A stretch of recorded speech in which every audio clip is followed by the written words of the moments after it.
अति जलद व अचूक बातम्यांसाठी पाहत रहा महामीडिया 24 सदैव तत्पर। मुरगुड निपाणी रोडवरील वाघापूर फाटा येथे पहाटेच्या सुमारास एका भरधाव टेम्पोने मॉर्निंग वॉकसाठी गेलेल्या युवकाला पाठीमागून जोरदार धडक दिली।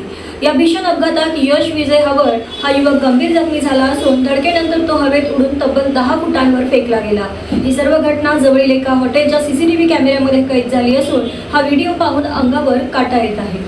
मिळालेल्या माहितीनुसार यश हवळ आणि त्याचे 2 मित्र नेहमीप्रमाणे पहाटे 5च्या सुमारास मुरगुडहून आदमापूरच्या दिशेने चालण्यासाठी गेले होते। वाघापूर पाटीजवळ आले असता सर्वात मागे चालत असलेल्या यशला भरधाव वेगात आलेल्या एका टेम्पोनं जोरदार धडक दिली। धडक इतकी भीषण होती की यश जागीच बेशुद्ध झाला। अपघातानंतर चालक काही क्षण थांबला, मात्र नागरिक जमा होत असल्याचे पाहून त्यांनी तिथून पळ काढला। मित्रांनी तातडीने यशला खासगी वाहनातून मुरगुड ग्रामीण रुग्णालयामध्ये नेले, मात्र त्याच्या मेंदूला सूज असल्याचे डॉक्टरांच्या निदर्शनास आल्यावर त्याला अधिक उपचारासाठी कोल्हापूर येथील सीपीआर रुग्णालयामध्ये दाखल करण्यात आले आहे। या घटनेची नोंद सीपीआर पोलीस चौकीमध्ये झाली असून पोलीस फरार टेम्पो चालकाचा शोध घेत आहेत। आदमापूर तीर्थक्षेत्राकडे जाणाऱ्या या मार्गावर बाहेरील वाहनांची मोठी वर्दळ असते।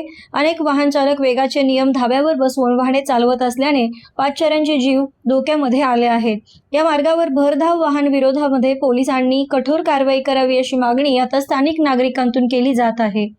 तर मग चला सबस्क्राईब करायला विसरू नका महामीडिया 24 न्यूज चॅनलला। महामीडिया 24 सदैव तत्पर।